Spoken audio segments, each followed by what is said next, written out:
The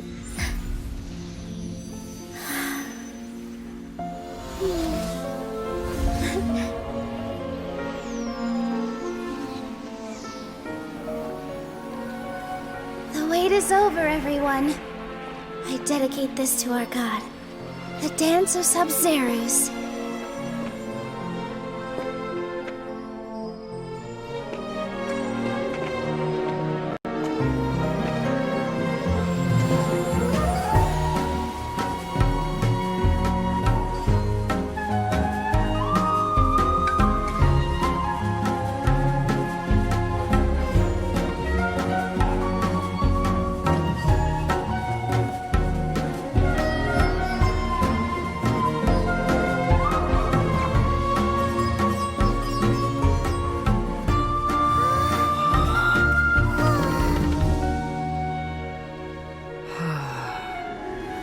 I'd be lying if I said I had no regrets.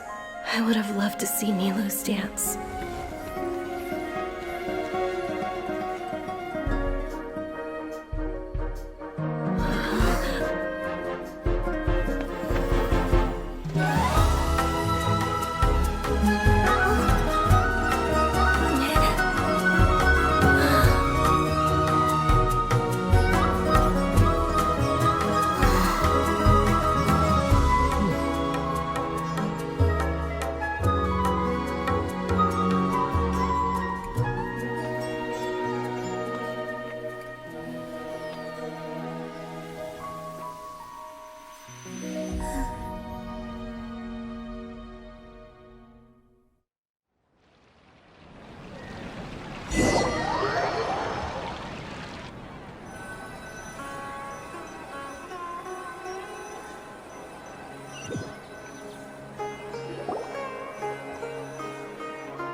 Traveler. Oh, Paimon feels like she's been asleep for the longest time. Paimon's head feels super heavy. Did we oversleep? Do you even remember going to sleep last night? Paimon thinks it was after the Sub-Zeru's festival. The Sub-Zeru's festival! Have we finally escaped from the Sub-Zero Samsara? Quick! Take off your Akasha terminal!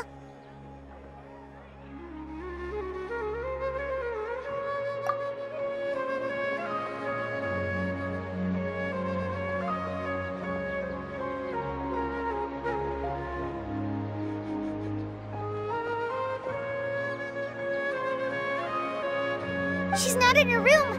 What happened? Huh? What usual spot?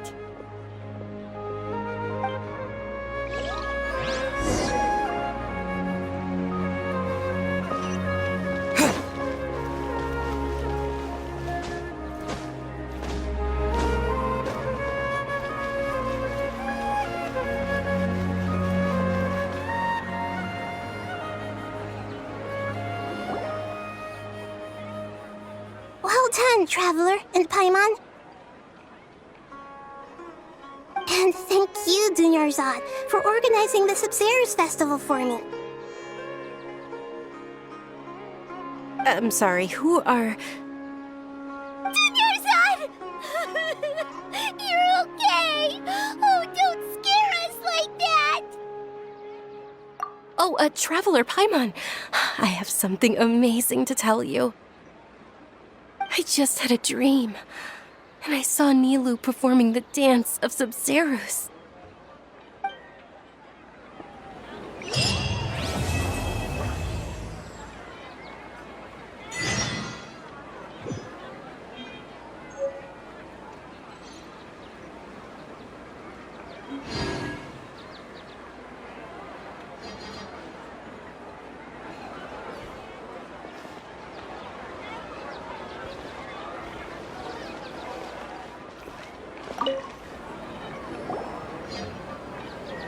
You're actually Nahida, aren't you? Paimon felt like Catherine was acting weird when we met at the Sub-Zero's festival. And Dunyarzad, did you save her? It's a really long story. We shouldn't disturb her. Her consciousness is still weakened. Let's chat somewhere else. How about by the traveler's favorite bench?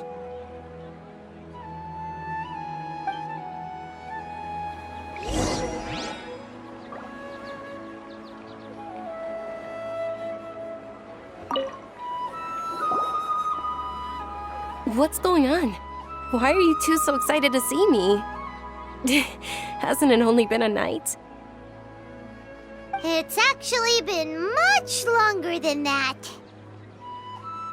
Oh? Strange. Was I really asleep that long? No wonder I have such a headache.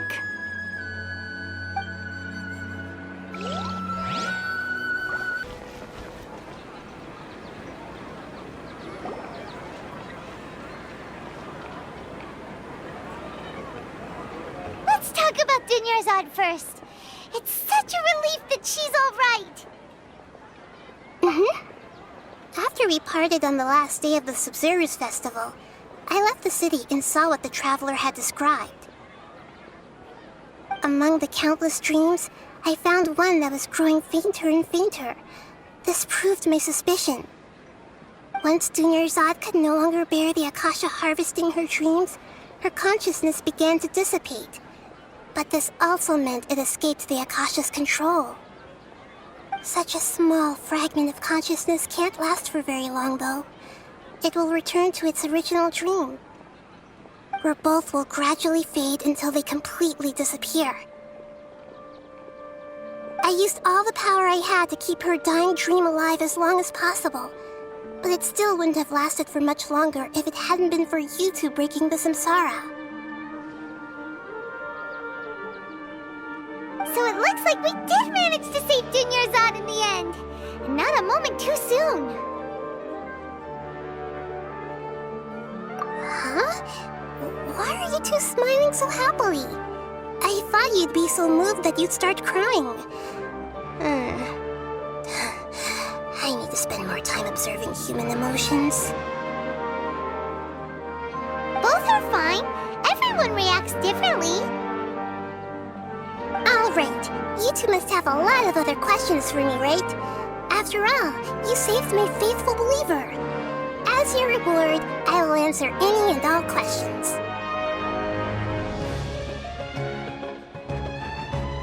At the Avidia forest, there was this incense that made the traveler fall unconscious and dream of a huge tree and a red sky.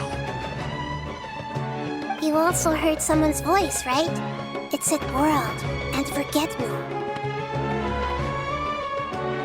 Yeah, so you do know!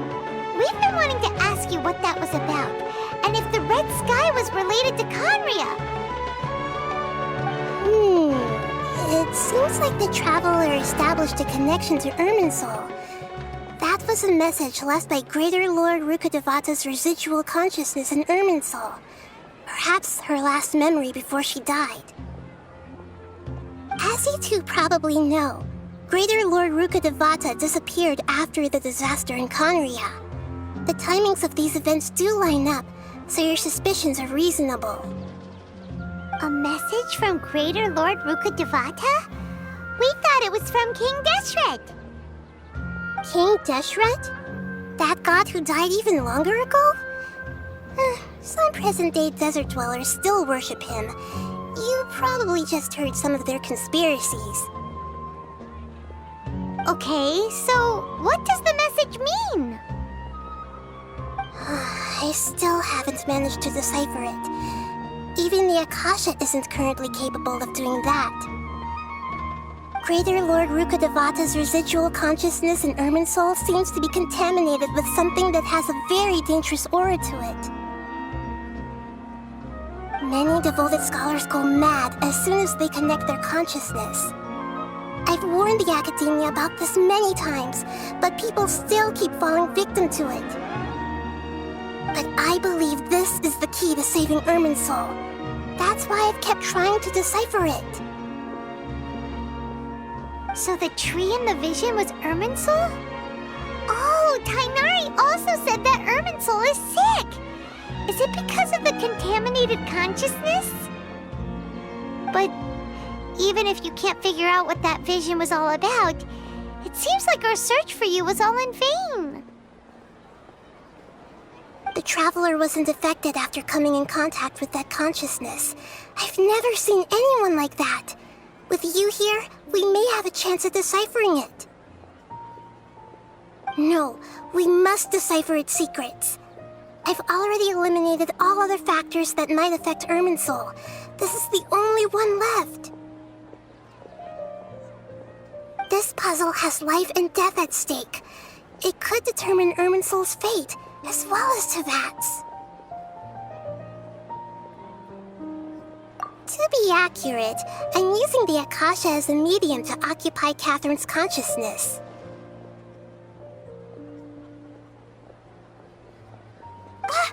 How did you do that? Poor Catherine. Does this mean you can also occupy other people's consciousnesses?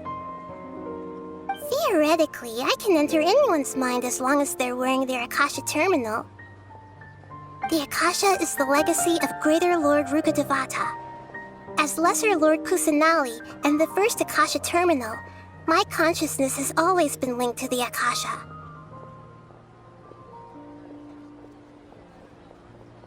I've always respected my people's free will, so I've never actually occupied their consciousness.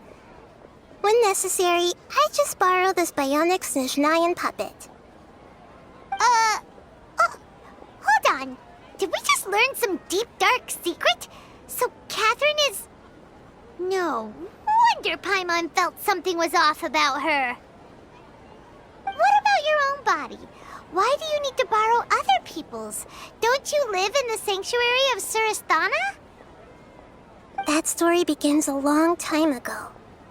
After Greater Lord Rukkhadevata disappeared, the sages found my newly born self and took me back to Sumeru. At that time, I was young and weak. The sages kept me in the sanctuary of Surasthana, ostensibly for the sake of protecting me. But I've hardly heard from them since.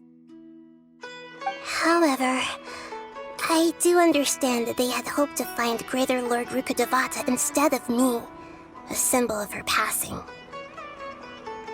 So, the sages basically put their new Archon under house arrest? How dare they! Why don't you teach them a lesson, Nahida? In some ways, they aren't wrong. Greater Lord Rukkhadevata was omniscient and omnipotent.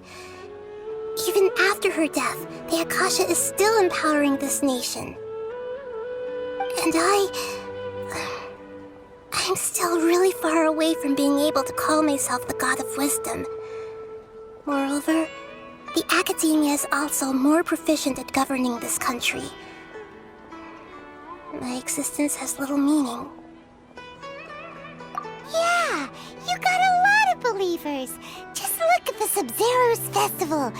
Everyone who showed up truly loves you. Thank you for the kind words.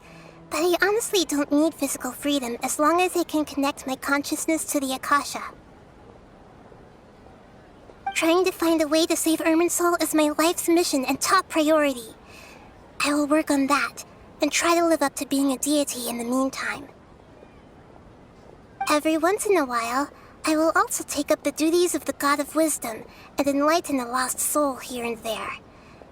Doing all that should be enough.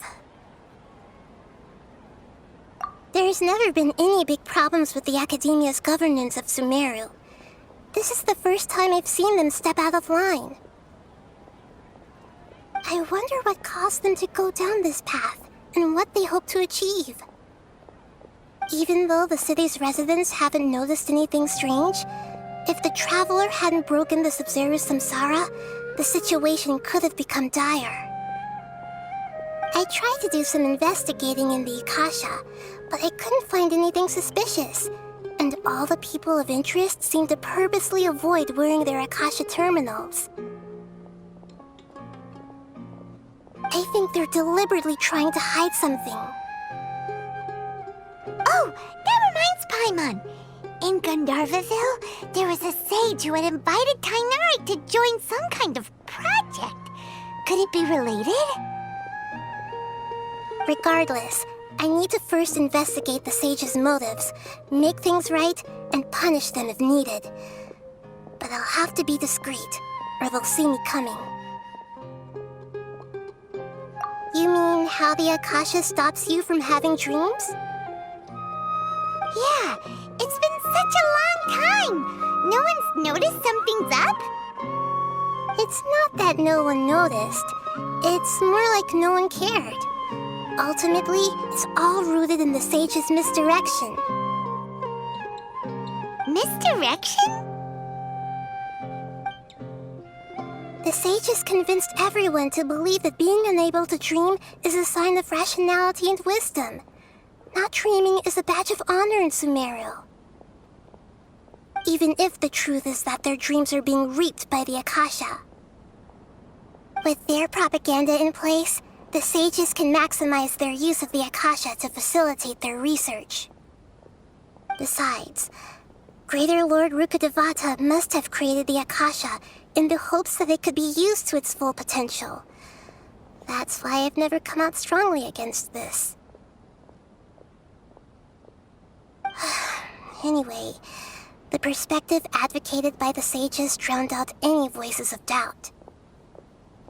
By now, even those who never use Akasha terminals find it too shameful and embarrassing to talk about their dreams. Got it! I hope my answers were satisfactory, seekers of knowledge.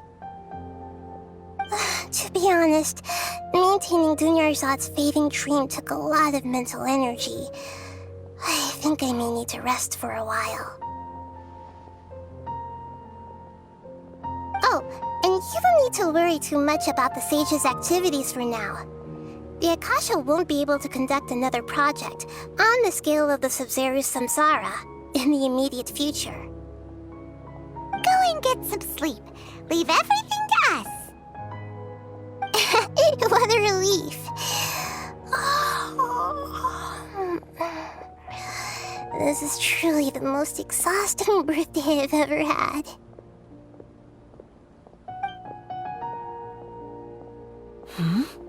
Traveler? Paimon? Why am I here? Do either of you know? Maybe you were sleepwalking. You know you can't wake up a sleepwalker. We happened to walk by, so we thought we'd wait for you to wake up. I see. Huh. I should visit my maintenance personnel sometime. Oh, I'm fine. I better go. Thank you.